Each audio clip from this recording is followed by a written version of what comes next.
हिंद चीन के बीच सरहद पर तनाव बढ़ गया है। खबर है कि बुध के रोज दोनों ममालिक की फौज के बीच नोकझोंक हुई और धक्का मुक्की हुई। ये वाकया मशरिकी लद्दाख का है। जराये के मुताबिक दोनों के बीच काफी देर तक धक्का मुक्की होती रही।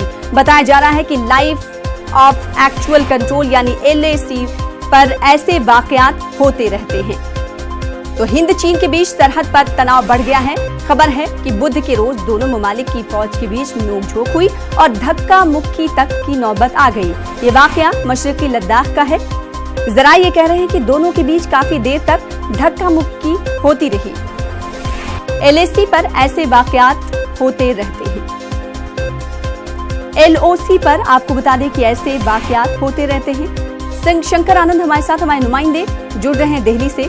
शंकर, क्या कुछ इस हवाले से मजीद तफसीलात मिल पा रही हैं? कहा जा रहा है कि बुध के रोज लद्दाख में हिंद और चीन के फौज के दरमियान धक्का मुक्की की खबरें हैं। देखिए, जिस तरह से भारत और चीन के सैनिकों के बीच में वहां पर बॉर्डर पर पेट्रोलिंग के दौरान ये जिस तरह से धक्का मुक्की की बातें हुई हैं, इस मामले पर कल ही हालांकि इस मामले को सुलझाया गया जिस वक्त में ये धक्का मुक्की हुआ था। और ये धक्का मुक्की इस वक्त में हुआ था जब भारतीय सेना के जवान पेट्रोलिंग कर रहे थे। इसी बीच में किसी बात को लेकर वहां पर धक्का मुक्की हुई।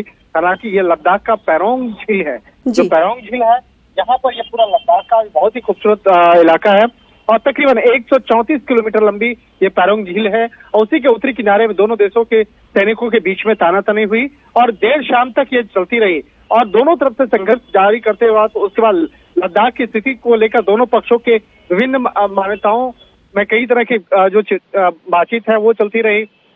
और जो 134 किलोमीटर का जो एरिया है वो काफी बड़ा एरिया है और दोनों साइड में उसके जवान बाकायदा तैनात होते हैं। उधर दूसरे साइड में चीन और इधर से भारतीय जवान तैनात होते हैं।